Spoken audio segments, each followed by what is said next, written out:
on the show again, man. For sure.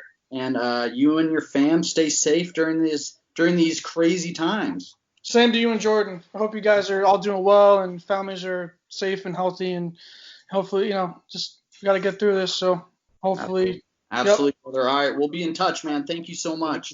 Thank you. Go Canes. Go Canes, brother. Go Canes. All right, cool, man. Yeah, he's a cool guy. Guy. Definitely someone I wanna link up with when I get down to South Florida.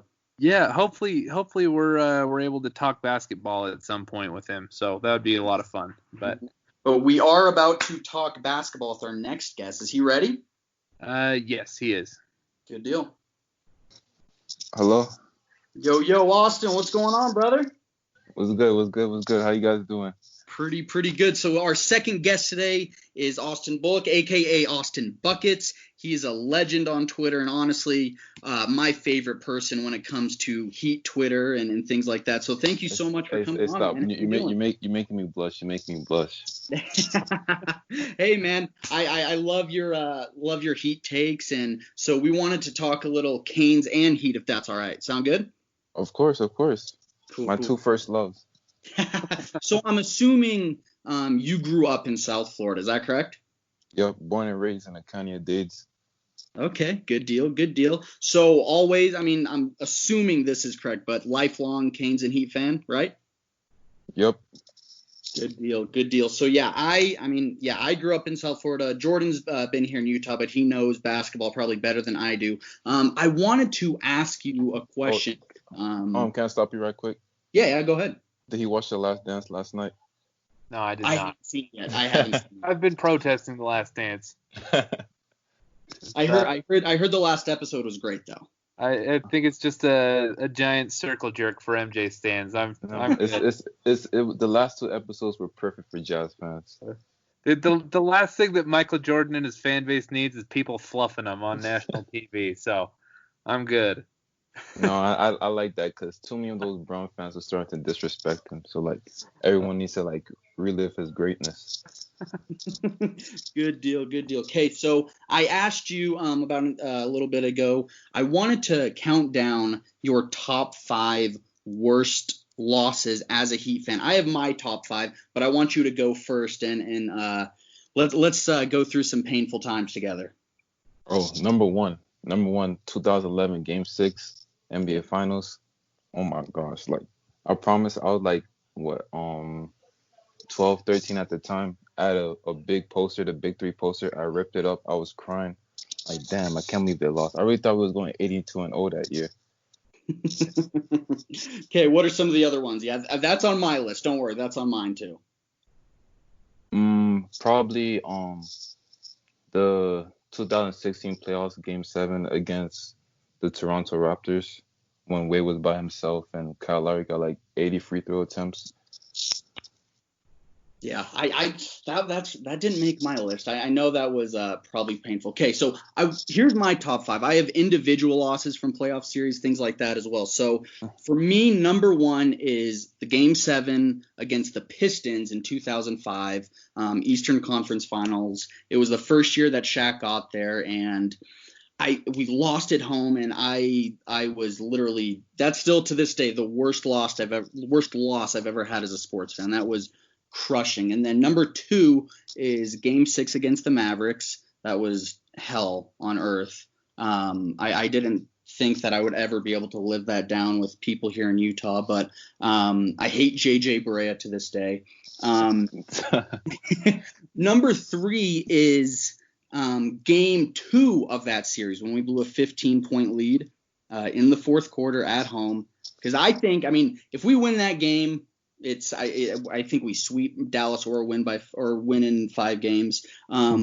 Number 3, and I know you'll remember this one, we ended up winning the series, but number 3 is Game 5 against the Celtics in the finals when Paul Pierce hit that contested 3 to go up by 3 with a few seconds left, and then we won in Game 6. But do you remember that Game 5?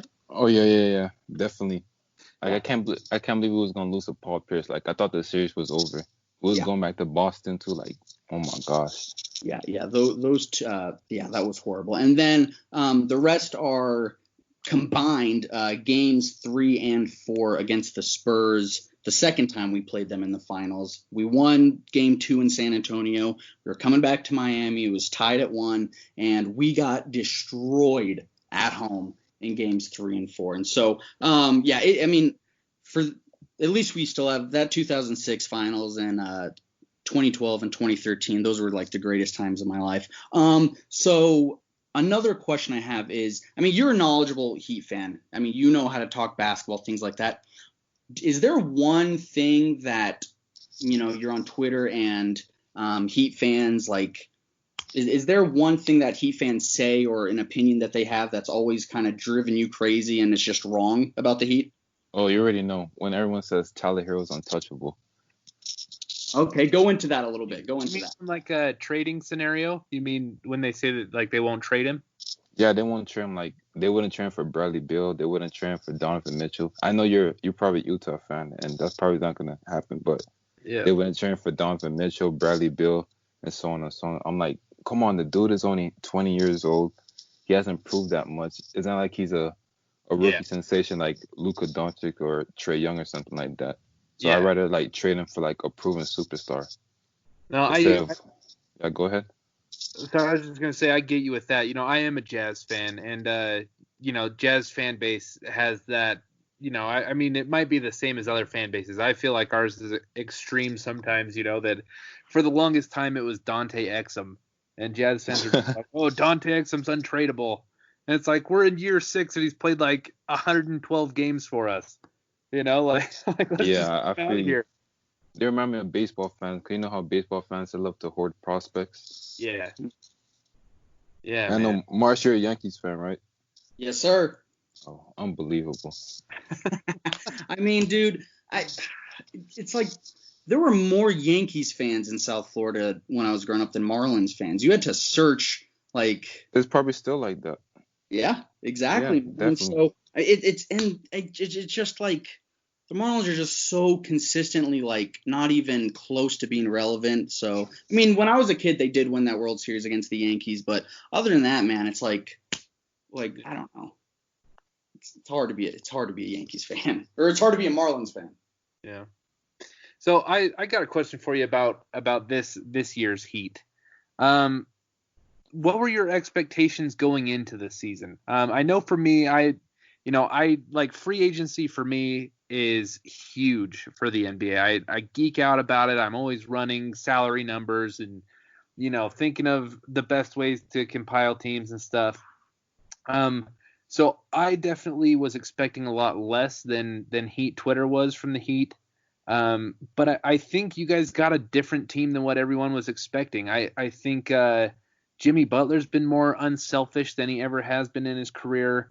You got contributions from Kendrick Nunn and Duncan Robinson and just guys that were not expected to even be in the NBA. Are valuable rotation players. So I'm not even saying that my analysis was wrong in the offseason, that I thought you guys were going to be mediocre, but what were you feeling like right after the Jimmy Butler trade? Honestly, I felt like we was going to be in that second tier below like Boston and Milwaukee. Like I thought we would have made it to the second round and probably got bounced there.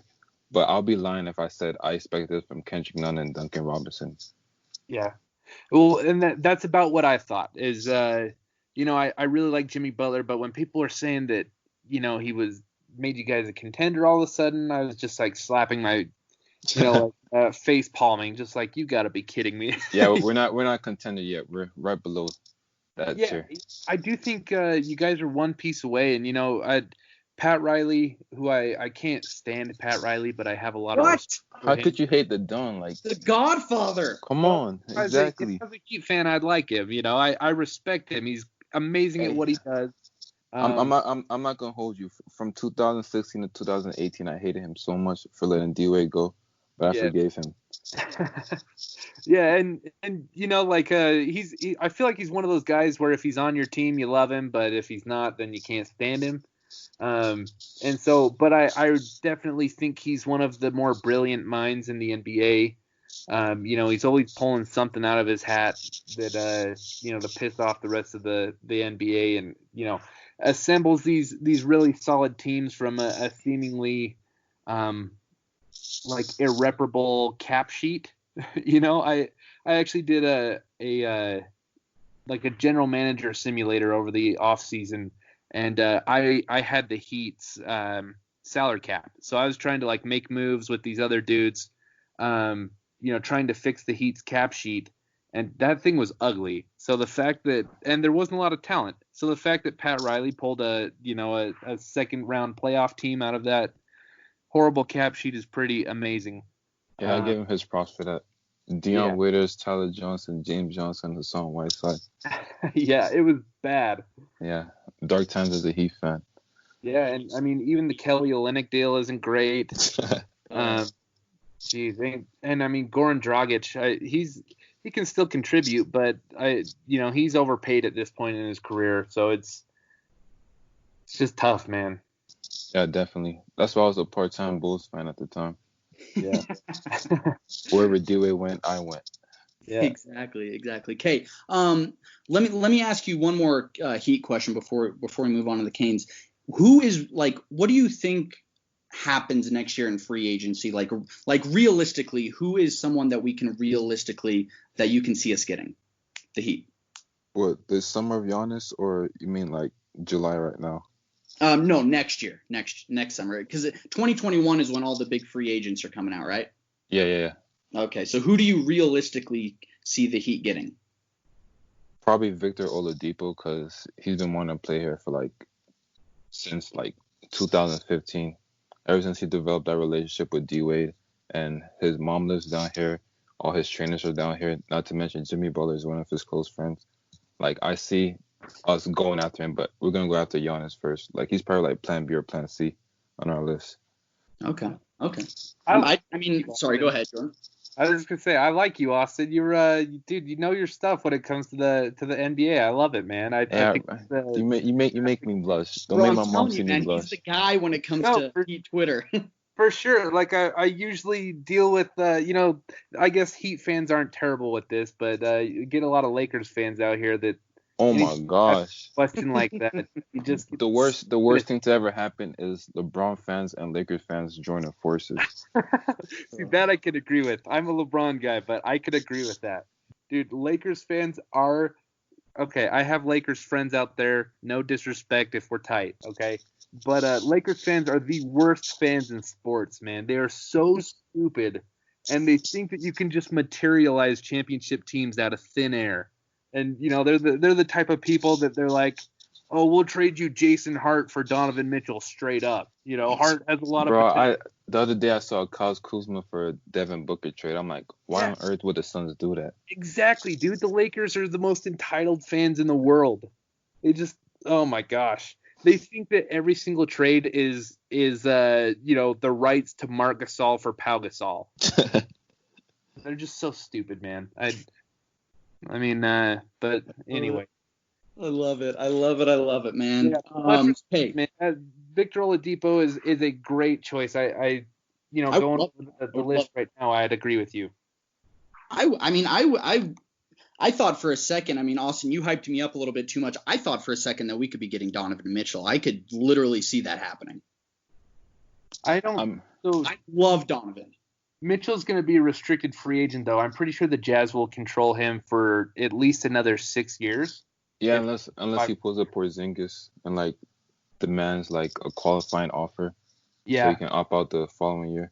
He could do that. But then I do think the Jazz would most likely trade him and probably get a decent haul for him. Yeah, probably. But I'm not. I promise you. I swear to God, a couple months ago, a Heat reporter, he randomly DM'd me. He's like, you wouldn't guess who the Heat hold in high regard. I'm like, Giannis? He's like, no. I'm like, Bradley Beal? He's like, no. Think more wild. He said Donovan Mitchell. I'm like, huh? Yeah, I'll be interested to see what happens. I know him and Rudy have kind of had this rift. But I can tell you from a business standpoint, I know the Jazz cap sheet like the back of my hand.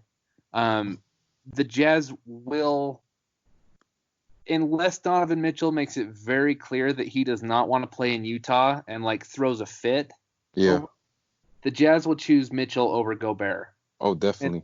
And that's, I think Gobert's the better player right now, but Gobert is eligible for a super max, and